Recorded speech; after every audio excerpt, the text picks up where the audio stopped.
Hello and welcome to the first ever TTCars review. Today we will be looking at this, the Citroen C1. This is 790 kilograms of beautiful French engineering and a staple of every 17-year-old's garage. Between 2005 and 2014, Citroen churned out 120,000 of these, so I see them everywhere. And today we're going to be seeing how good it really is. I'm also on strict orders not to call this car a fishbowl on wheels, so I'm going to try as hard as I can. Sound check. Sound check. Sound check. Sound check.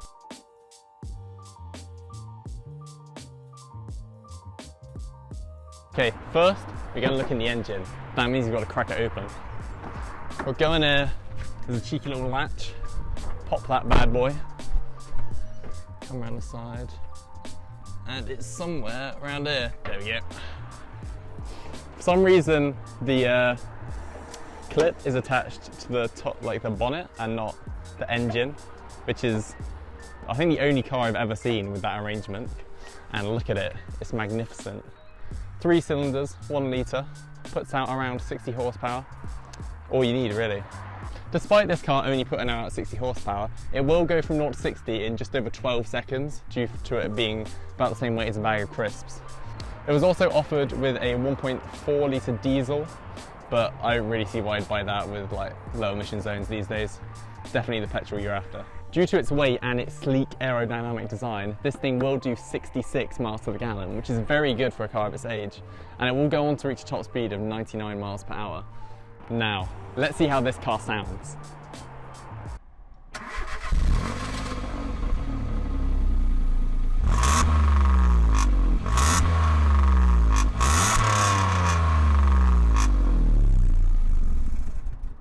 Moving on to the exterior of the car, this is a 3-door variant, but it was also offered with 5, and it is the lowest spec, the VT, which means it comes with these manky hubcaps that just really don't look very good. Overall, I think it almost has a charm to it, despite it looking cheap. Almost like a fishbowl on wheels. I think these eyes really give it some character compared to some more expensive cars that just look a bit dull and, you know, a bit boring. Other trim levels of this car include rhythm, vibe and code, which sound like they're describing something much more exciting than this. But anyway, we'll skip right past that. This car is only 3.4 meters long and 1.6 meters wide, which means despite being about 50 centimeters smaller than a Ford Fiesta, it actually has a bit of space in it. This car has that stereotypically weird French hatchback vibe, but this being a VT spec, unfortunately it is lacking the rear spoiler that you get on the more expensive models, which looks awesome. Now, one of my favourite parts of the exterior of this car are actually the rear lights. They've got these really weird, like bulbous, mushroomy looking kind of vibe to it. Adds a lot of character. Like, you don't see design like this on cars anymore. So I'll get back to it.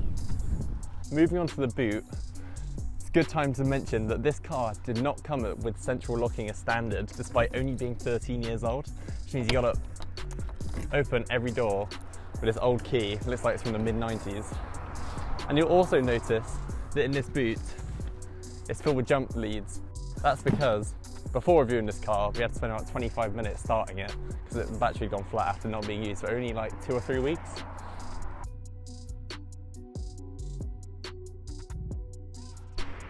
In terms of actual storage, this car is not particularly strong. It's got a boot capacity of 139 litres, while when that is enough for like a couple bags of shopping, it is not enough for a human, unfortunately. So if you're after like something, the ability to traffic anyone, this car really is not going to be for you.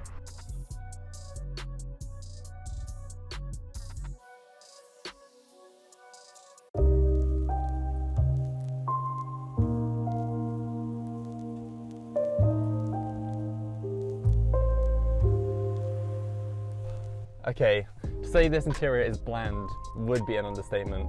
I have seen better furnishings in a prison cell. This thing, as standard, didn't even come with a rev counter, central locking, it has keep fit windows, front and back, no Bluetooth, even though like stars were getting that at this time, but thank God it has an aux.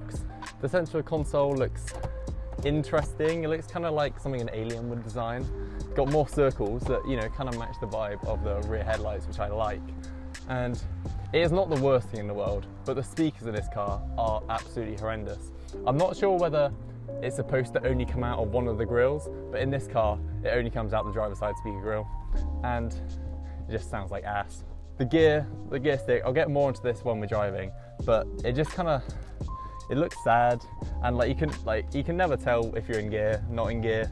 The handbrake is fine. Actually has better cup holders than a lot of more modern cars. Actually holds your drink. It's just not great. Another couple of things this car was missing as standard: air conditioning. Now, quite a few cars from this era didn't have aircon as standard, but it would have been nice. And it also didn't come with side-mounted airbags. And if you couple that with the fact the bonnet of this car is only about 6 inches long, if you crash, you will die. One saving grace, however, of this car is that it does feel pretty spacious in here. It's got a big dashboard, although it does feel very cheap. It also has a big glove box and a lot of space in the rear that we'll get to now. Right. My personal favourite feature of the interior of this car is the fact that the seats go all the way back. But I don't know what Citroen we're expecting to be doing in there, but it ain't good. Now, the rear of this car is actually surprisingly spacious as well. Because of their decision to only include 2 seats, it means that you actually get a bit of wiggle room if there are 2 people back here. But there is only 1 cup holder, so if you're on a long journey with 2 people back here, you're going to be fighting over that. There's also not even any way of popping the windows open, which you can do on like newer examples of this car, but on a hot summer's day, you must have been absolutely boiling in the back of these. It would have been horrible.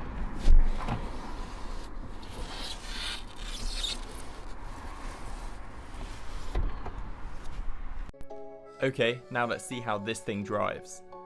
This thing drives in a very individualistic kind of way, you know. This car drives like no other. The gearbox feels like you're moving through a mesh made out of like rusty bolts. The steering actually doesn't feel too bad, in fairness, but it's weird, it doesn't kind of self-center itself very quickly, which I'm not quite sure why that wouldn't happen with this car. No, there's no rev counter, so you know, if you're someone who's not quite sure when to change gear, this car is not going to help at all.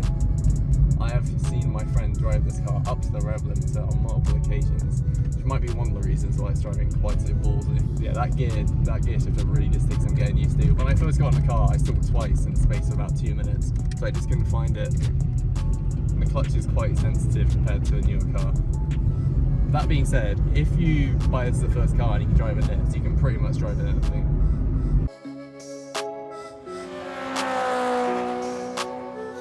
Another thing when driving this car you'll definitely notice is that there's just a really kind of unreassuring rattling noise at all times. Sometimes it's coming from like the front left corner of the car, sometimes it's coming from the rear right.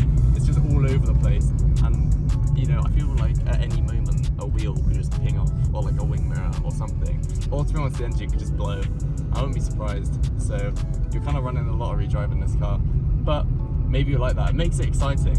And because the car's on the cheaper end, you won't be worrying about like scratching it or like hitting the curb. So you can kind of enjoy yourself a bit more than you would be able to in a more expensive car. That being said, you'll be enjoying it, but only up to the point where the engine blows and you're stuck on the side of the road for 4 hours. Okay, so to conclude, this car has a character, it's pretty cheap, and I think it actually looks quite good, but the driving is absolutely terrible. Like, you do not know which gear you're in, if you're in gear, the throttle is kind of jumpy, and the clutch is very sensitive. So I'm feeling like a light to decent 4 on this one. Good car though, definitely a good car. Thanks for watching. That's strong, yeah, it's long. It's got some good vibration on that. Nothing to mess with.